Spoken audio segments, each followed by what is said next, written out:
siang, sore, atau malam Pak Tony. Hari ini kami akan membahas mengenai manusia dan kejahatan untuk Project Take Home UAS Filsafat Manusia. Kami dari kelompok Trio Tau. Ada Tata, Angel, dan Oka. Langsung aja. Kita bahas apa tadi? Manusia dan kejahatan. Betul. Sebenarnya manusia itu pasti nggak akan lepas dari kejahatan dan kebaikan. Ya, karena dalam diri manusia itu manusia bukanlah iblis dan juga bukanlah malaikat. Jadi manusia ini berada di tengah. Nggak sempurna kan? Karena kesempurnaan hanya milik Tuhan. Amin. Amin. Ya. Dan juga sejatinya mengenai kejahatan ya. Manusia itu dikatakan mampu untuk melakukan kejahatan, mampu nggak sih? Mampu ya. Nah, kalau misalkan dikatakan mau, apakah mau? Ya kalau orang yang mau, Iya benar. Bisa aja manusia itu mau untuk melakukan, bisa aja juga enggak. Kira-kira menurut kalian berdua nih, kondisi apa sih yang menyebabkan manusia itu melakukan kejahatan? Dari tata dulu deh. Oke. Kondisi sekitar.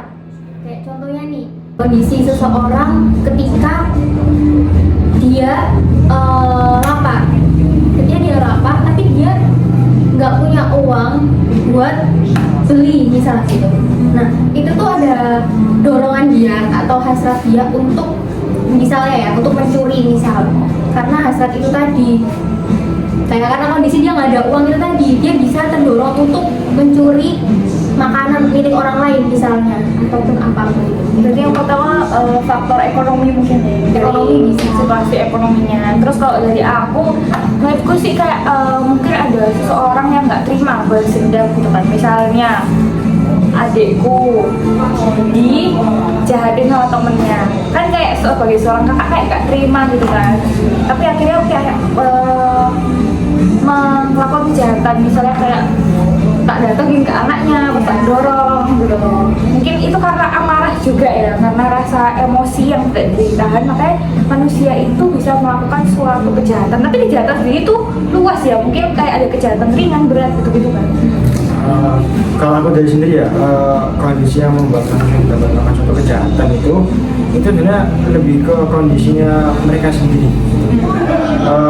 Apakah misalkan seperti di kejadian baru-baru ini ya di Bom Bandung, pasti kan dengar kan?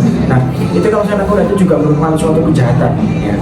Kenapa? Karena mungkin kondisi yang dia alami itu mungkin seperti yang disebutkan Tata tadi, mungkin karena dari segi ekonomi atau segi kondisi yang lainnya. Jadi dia berkeinginan untuk kayak mengakhiri hidupnya, tapi mengakhiri hidupnya itu juga membawa dampak buruk bagi orang juga gitu. Apalagi dia kan melakukan suatu tindakan yaitu kejahatan membunuh diri. Jadi bunuh diri itu termasuk kejahatan gitu Termasuk kan? kejahatan. Kenapa? Karena dalam diri manusia itu pastinya ada hasrat. Ketika hasrat itu nggak bisa dikontrol, maka akan semuanya menguasai kita. Jadi kita tuh juga harus bisa mengontrol hasrat kita sendiri gitu. Harus juga tahu hasrat kita ini seperti apa dan harus seperti apa. Kayak contohnya di korban itu, dia kan pengen menyelesaikan hidupnya dengan bunuh diri ya, dan berakibat fatal ke polisi. Ada korban juga. Nah, itu juga suatu tindakan kejahatan karena jatuhnya dia mencelakai orang lain. Orang lain tuh ikut rugi gitu, ikut dampaknya. Iya, karena kan suatu kejahatan sendiri dikatakan bahwa adalah suatu tindakan yang melanggar aturan undang-undang ataupun hak asasi manusia itu sendiri. Jadi yang bisa bilang kayak aku mencuri merugikan orang lain. Nah, itu juga merupakan tindakan seperti yang dijelaskan oleh Tata tadi. Berarti kejahatan itu intinya kejahatan artinya itu kayak tindakan yang melanggar norma-norma di masyarakat, norma hukum, norma kan apa ada banyak ya, norma hukum, norma kesopanan, norma agama, gitu. Dan juga bisa dibilang manusia itu, kalau aku dari pribadi ya, itu ada 4 macam sih untuk melakukan tindakan kejahatan. Kenapa? Pertama itu adalah mau tapi nggak mampu. Ada juga yang mampu untuk melakukan tindakan kejahatan tapi tidak mau, tidak ada keinginan. ada juga yang dia tidak mampu dan juga tidak mau. Tapi ada yang lebih berbahaya lagi, yaitu dia mampu dan dia mau gitu. Tapi yang paling berbahaya itu ya yang terakhir ini sih. Kenapa? Karena kalau misalkan dia udah ada keinginan untuk melakukan suatu kejahatan dan dia mampu untuk melakukan itu malah akan hal terjadi, kejahatan malah bisa dibilang 100% akan terjadi. Begitu juga dengan dia mau tapi tidak mampu gitu. Itu juga berbahaya bagi aku. Kenapa? Karena ketika kita tidak mampu untuk melakukan suatu tindakan tapi kita ada keinginan untuk melakukannya, pasti kan ada kayak hasrat yang mendorong kita untuk mampu melakukan hal tersebut, keinginan berusaha. Pasti dia mencari segala cara, kayak Iya. segala cara dia lakukan untuk bisa melakukan kejahatan tersebut. Iya, agar tujuannya macam apa gitu. Sama contoh gambarnya gini deh, kalau misalkan kalian nih renang ya, kalian bisa renang tapi kalian nggak mau renang, pasti nggak renang kan. Tapi ketika kalian nggak bisa renang dan kalian ada keinginan mau untuk renang, maka kalian akan berusaha belajar untuk berenang, ya kan, meskipun udah tahu kayak apa, kayak gitu. Dan juga menurut kalian apakah semua manusia itu bisa melakukan suatu kejahatan? Bisa. Bisa. Kenapa? Karena kejahatan itu sendiri kan ada dorongan dari diri sendiri ya, walaupun secara tidak langsung atau sadar tidak sadar, tapi menurutku sadar sih ya kalau orang-orang melakukan kejahatan itu pasti sadar, karena kembali lagi ke cogito ergo sum, aku berpikir aku ada. Aku ada, benar sekali. Jadi pikiran itu kan ada kayak di tingkatan tertinggi di tubuh dan jiwa kita ini kan, jadi kayak kalau kita pikir kita bisa pasti ya. Itu kan terjadi. Jadi kayak kejahatan tuh pasti kita ada kemauan dulu, walaupun kayak tadi kamu bilang ya tidak mau, pasti kayak kecil dikit tuh Iya. pasti ada gitu. Kayak kalau misalnya kamu mampu, pasti mampunya itu agak kayak mancing buat kita Iya, bener. melakukan kejahatan tersebut. Dan semua orang ini bisa melakukan kejahatan, kita sendiri loh ya, kan semua manusia itu pernah melakukan dosa ya, mungkin kita nggak sengaja atau tidak langsung, secara tidak langsung atau secara langsung menjelekkan teman lain, berbicara di belakang gitu kan, itu termasuk kejahatan. Jadi kayak kejahatan itu menurutku ya bisa dilakukan oleh semua orang. Semua orang kapan saja dan di mana saja itu pasti bisa. Kalaupun kita di sini melakukan kejahatan pun kita bisa sebenarnya kalau kita mau. Benar. Tapi kita nggak mau. Bisa. Nah, kita nggak mau, Pak, karena dosa, Pak. Ntar masuk penjara, sia-sia kuliah kita, Pak. Ini kebanyakan nonton drama ya, makanya kayak gitu kan.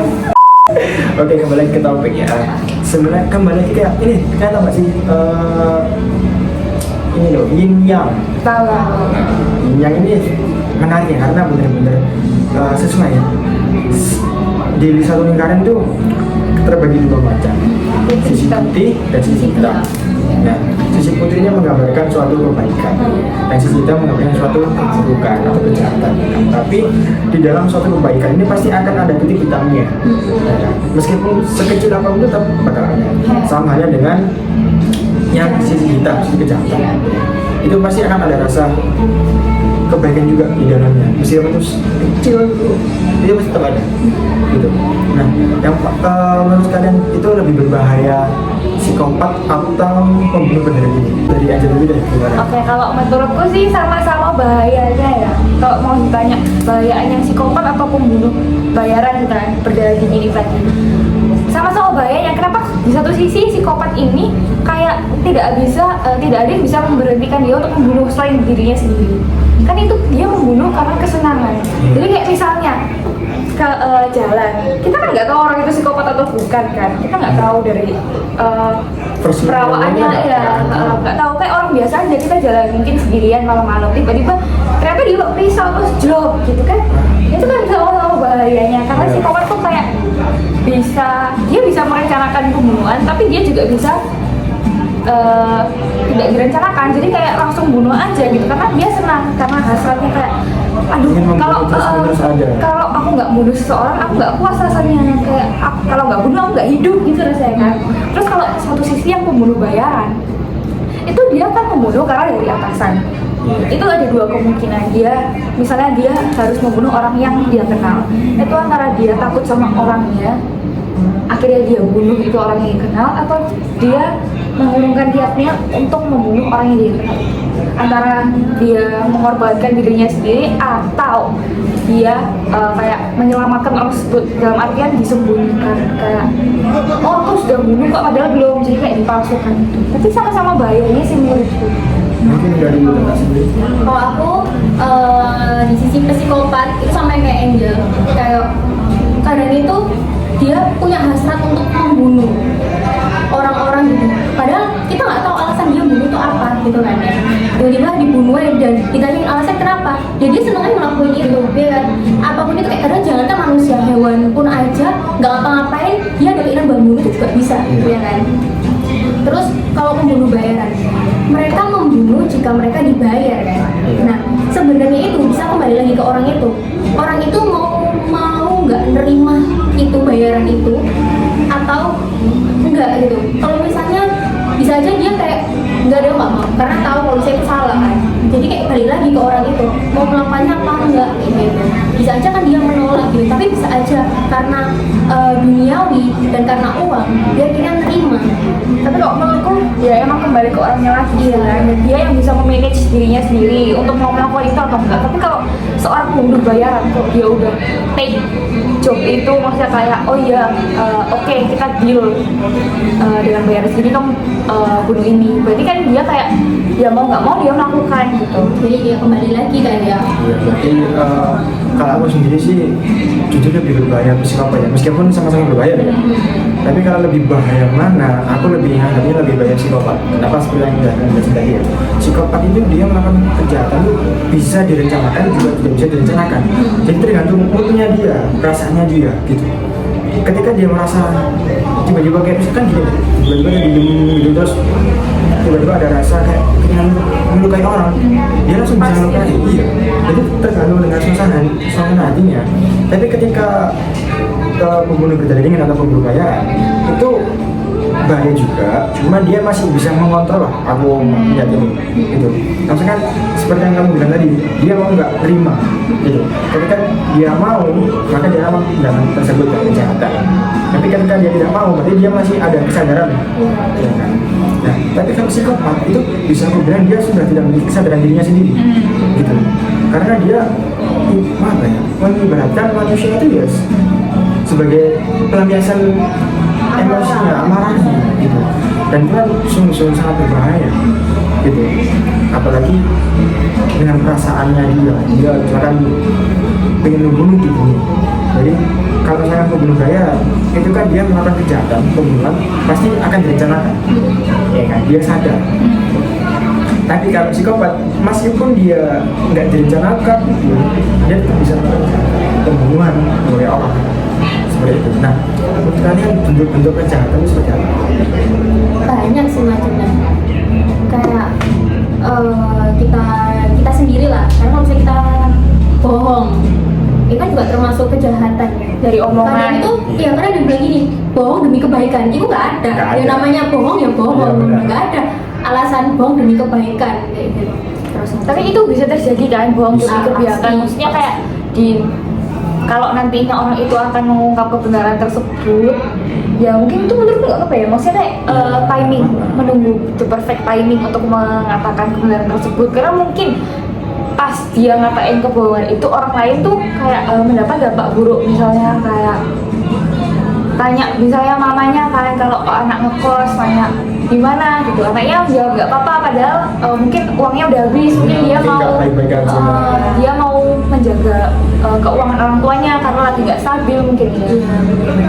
Dan juga sebenarnya kejahatan itu disadari atau enggak? Kan? menurutku disadari sih orang melakukan kejahatan itu sadar. Tapi kan banyak ya orang yang ketika udah melakukan kejahatan gitu ke dunia dia khilaf, dia nggak Iya. sadar gitu. Bahkan ada sampai ada bisikan setan. Nah, itu menurutku itu hal yang sangat-sangat lucu buat aku. Kenapa? Bisikan, dia bilang dia gila, terus kemudian dia bilang dia ada bisikan setan. Nah, sejatinya kan teman-teman ada bisikan-bisikan seperti itu ya, ya kan? Berarti kan kembali lagi ke dirinya mereka, ya kan? Dia mampu nggak untuk kayak membentengi dirinya, gitu kan? Nah, Nah, berarti kalau saya menjaga itu berarti dia kan nggak mampu, berarti kan perlu dipertanyakan, ya kan? Nah, kalau yang udah kayak gitu pasti alasan kayak gitu udah gak masuk akal sih menurutku. Karena dia menggunakan alasan bisa bilang di luar yang seharusnya, dan kalaupun disadari ataupun enggak sebenarnya disadari. Kenapa? Karena ketika dia melakukan itu ada satu kemampuan, kesadaran, dan kemauannya gitu. Kalau misalnya dia udah melakukan tersebut, berarti dia mampu. Dan ketika dia mampu, maka dia memiliki kesadaran untuk melakukan hal itu. Gitu kan? Dan kalau misalkan enggak, itu nggak mungkin hal itu akan terjadi. Tapi misal ada orang di bawah pengaruh obat, misalnya dicelakai gitu kan, di kidnap, diculik, terus dia disuntik obat kayak biar dia nggak sadar. Dibius lah. Ya bukan bius kan nggak sadar nanti. Ya nggak sadar tuh. Iya, dibiusnya juga nggak sadar. Nggak, maksudnya dia dikasih obat kayak dia tuh nggak tahu pikirannya sekarang, jadi kayak dia disuruh apa nurut. Oh, kayak dipengaruhi gitu.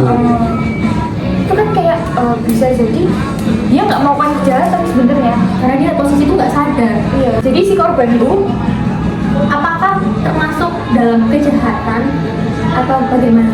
sebenarnya dia masuk kan di dalam kejahatan tersebut, tapi mungkin dia bisa dikatakan tidak melakukan kejahatan. Iya. Paham. Menurut Apakah itu termasuk kejahatan? Kalau menurutku, karena posisi dia itu nggak sadar dan dia nggak ada kemauan atau keinginan untuk melakukan kejahatan, tetapi dia sebagai korban itu nggak masuk kejahatan, tapi dia menjadi korban atas kejahatan itu tadi.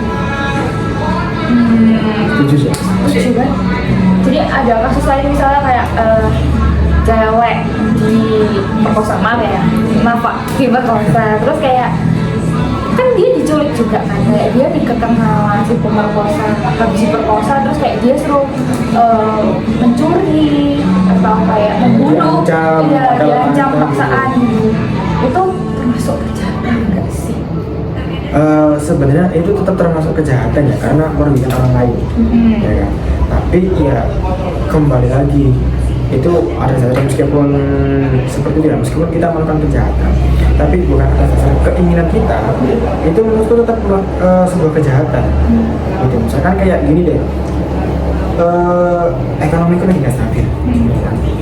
Dan aku butuh banget uang, nah, terus aku mencuri, tapi aku mencuri itu bukan atas dasar keinginanku, gitu. Nah, itu tetap suatu kejahatan meskipun bukan suatu keinginan. Karena kayak situasi. Iya, karena merugikan orang lain. Gitu. Jadi kejahatan apapun alasan untuk dikatakan kejahatan. Semuanya tadi bohong demi kebaikan, nggak ada. Bohong atau bohong, kejahatan itu kejahatan. Karena ini banyak juga yin and yang dia kayak di setiap Iya. kebaikan ada dia kecil-kecil yang hal buruknya, di setiap hal buruk ada kecil kebaikan. Iya, karena sejatinya manusia bukanlah makhluk yang sempurna, tetapi kita manusia sudah menggunakan yang terbaik dan terbaik. Terus kalau ada ngomong-ngomong tentang bentuk-bentuk kejahatan, tadi sih ngomong tentang bentuk kejahatan apa ya dari omongan. Terus pasti ada yang dari perbuatan kan. Perbuatan itu pasti yang paling banyak. Iya. Terus dari situasi kondisi, terus paksaan, lingkungan, pengaruh. Lingkungan itu sangat berpengaruh menurutku ya. Sama-sama. Karena ketika dia berada di lingkungan orang-orang yang tanda kutip misalnya buruk, maka secara tidak langsung dia membangun karakternya pun juga buruk. Gitu. Sama halnya gini, belief system. Nah, belief system itu adalah suatu pemikiran, di mana pemikiran ini akan merubah suatu tindakan, dan tindakan akan merubah suatu karakter, dan karakter akan merubah suatu kenyataannya.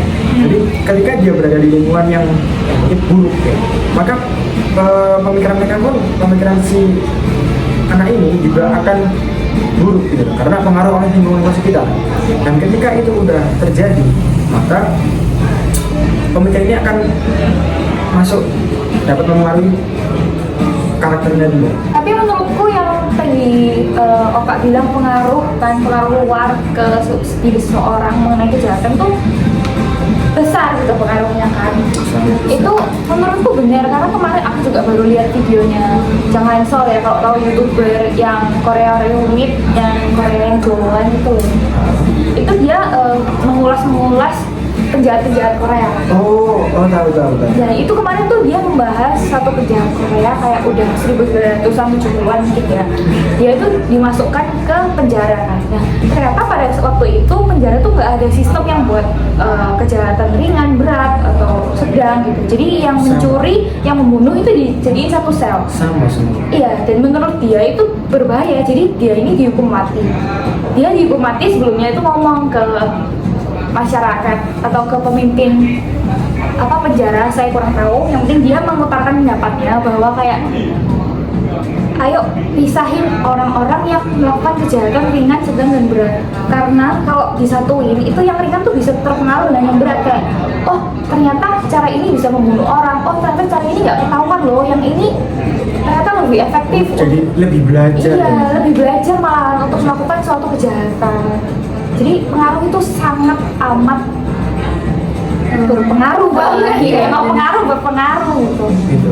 Tapi ya semua itu kembali juga dirinya ya, seberapa mampu dia membentengi dirinya gitu. Meskipun faktor lingkungan itu menjadi faktor yang sangat amat mendukung, berpengaruh. Kalau misalkan dia tetap berpegang teguh pada dirinya, mampu membentengi dirinya, maka insya Allah hal itu tidak akan terjadi.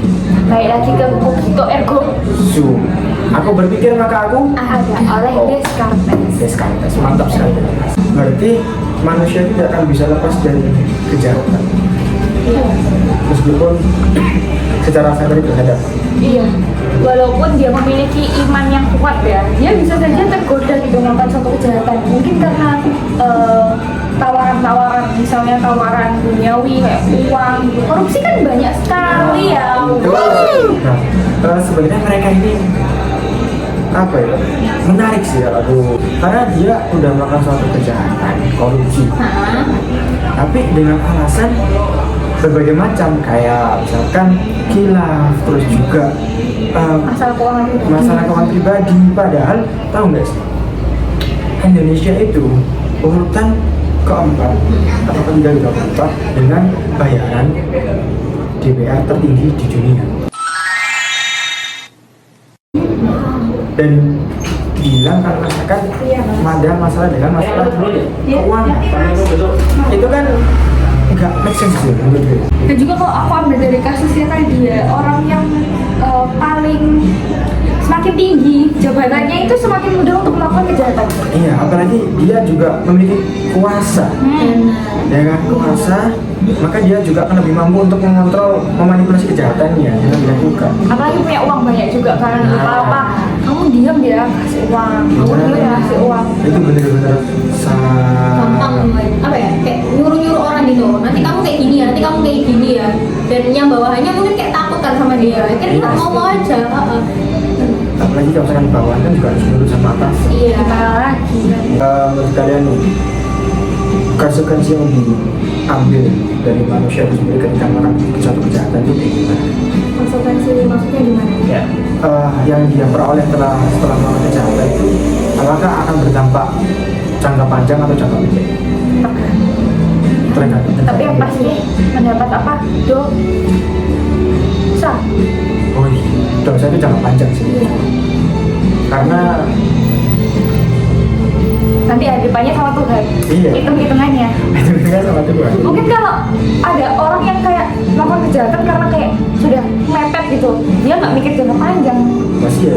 langsung iya. Jangka pendeknya. Makanya sekarang aku harus bisa kayak gini dan terjadi. Jadi seorang itu harus mengontrol dirinya sendiri gitu kan. Benar, kembali lagi ke dirinya sendiri. Seberapa mampu dia mengontrol dirinya sendiri untuk tidak melakukan kejahatan. Karena konsekuensi itu datang dari mana-mana juga. Ada yang Iya. konsekuensi dikucilkan dari masyarakat gitu kan. Iya.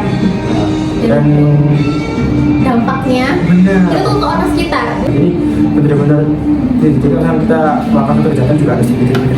Karena itu nggak main-main loh, konsekuensi kalau melakukan kejahatan, apalagi ada hukum di Indonesia itu kan. Dan sebenarnya ada berkata peraturan itu ada untuk dilarang itu jangan salah. Peraturan itu ada untuk menjaga yang berubah. Iya, karena hukum diciptakan itu kan untuk menjaga keteraturan, menjaga kesejahteraan, kedamaian masyarakat negara itu. seperti mencegah apa namanya kejadian atau hal-hal yang tidak diinginkan terjadi sehingga Ya, karena sebenarnya hal yang kita takutkan adalah hal yang kita inginkan. Begitu juga sebaliknya, hal yang kita inginkan adalah suatu hal yang kita takutkan. Ketika misalkan kita ingin melakukan kejahatan, sebenarnya kita juga takut akan kejahatan itu sendiri. Mungkin ada orang lain. Gitu. Mungkin ada tambahan dari kita berdua kan? Ini langsung kesimpulan aja ya. Kesimpulannya dari ini adalah bahwasanya manusia itu tidak bisa lepas dari kejahatan. Tapi meskipun manusia itu melakukan kejahatan, jauh di dalam lubuk hatinya itu masih ada kebaikan. Dan sebaliknya pula manusia yang baik itu pun juga pastinya nggak luput dari suatu kejahatan. Iya, karena Dan kejahatan juga merupakan suatu tindakan yang disadari.